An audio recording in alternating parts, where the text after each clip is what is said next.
दोस्तों, जैसा कि आप लोग जानते हैं कि मोहम्मद रफ़ी साहब का इंतकाल 31 जुलाई सन 1980 को हुआ था।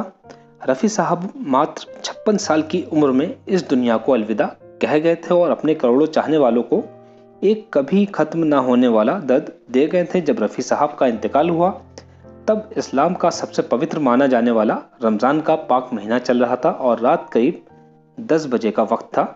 जब रफ़ी साहब का इंतकाल हुआ था उस दिन रफ़ी साहब ने कुछ बंगाली संगीतकारों को अपने घर पर बुलाया हुआ था और सुबह से ही रफ़ी साहब उनके साथ रिहर्सल में लगे हुए थे। कुछ देर बाद रफ़ी साहब को सीने में बाईं तरफ चुभन और दर्द महसूस हुआ।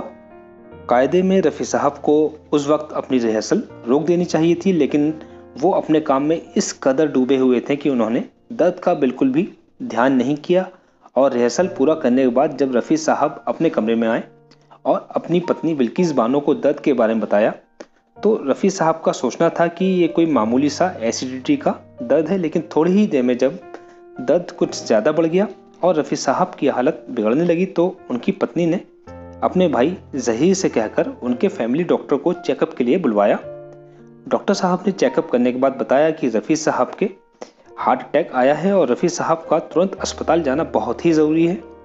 इसके बाद रफ़ी साहब को अस्पताल लेकर जाने की तैयारी हुई, लेकिन रफ़ी साहब ने एम्बुलेंस में जाने से इनकार कर दिया और अपनी कार से ही जाने को कहा। रफ़ी साहब के घर से कुछ ही दूरी पर माहिम के नेशनल हॉस्पिटल में रफ़ी साहब को लेकर ले जाया गया और उसके तुरंत बाद आईसीयू में एडमिट कर लिया गया। वहाँ के डॉक्टर्स ने चेकअप के बाद रफ़ी साहब के घर वालों को बताया कि रफ़ी साहब को पेस मेकर लगाया जाएगा, जो कि वहाँ पर अवेलेबल नहीं है और इसके लिए उन्हें बॉम्बे हॉस्पिटल जाना होगा। घर वाले इसके बाद तुरंत बॉम्बे हॉस्पिटल के लिए जाने लगे, लेकिन वहां पहुंचने से पहले ही रफ़ी साहब को रास्ते में 3 हार्ट अटैक और आ गए और उनकी हालत बहुत ही ज़्यादा बिगड़ गई।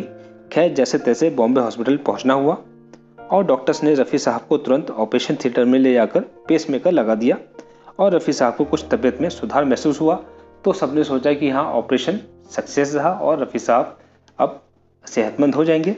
इस दौरान रात के तकरीबन 10 बजे का टाइम हो चुका था और रफ़ी साहब की पत्नी ने रफ़ी साहब से कहा कि आप थोड़ा आराम कर लीजिए और जब आपकी तबीयत अच्छी हो जाएगी फिर हम घर चलते हैं और आप वहाँ पर जाकर आराम कीजिएगा और कुछ दिन अपने काम से थोड़ा दूरी बना कर रखिएगा। इसके बाद रफ़ी साहब ने कहा ठीक है, मैं आराम करता हूँ। ये रफ़ी साहब और उनकी पत्नी की आखिरी बातचीत थी और फिर बमुश्किल 5 मिनट के बाद ही रफ़ी साहब की तबीयत दोबारा बिगड़ गई और इसके बाद अपने सुरों से पूरी दुनिया में करोड़ों दिलों पर राज करने वाले हदिल अजीज़ मोहम्मद रफ़ी साहब इस फ़ानी दुनिया को हमेशा के लिए अलविदा कह गए और अपने करोड़ों चाहने वालों को तड़पता हुआ छोड़ गए। दोस्तों, ये था किस्सा रफ़ी साहब की ज़िंदगी के कुछ आखिरी पलों का। दोस्तों, आपको वीडियो पसंद आया हो तो प्लीज़ वीडियो को लाइक कर दीजिएगा, शेयर कर दीजिएगा। आप हमारे चैनल पर अगर नए हो, आपने हमारे चैनल को अभी तक सब्सक्राइब नहीं किया है तो हमारे चैनल को सब्सक्राइब कर लीजिए, साथ ही साथ घंटी के निशान को भी दबा दीजिए ताकि आपको हमारे आने वाले वीडियोस की नोटिफिकेशन आसानी से मिल सके। वीडियो देखने के लिए आपका बहुत बहुत धन्यवाद।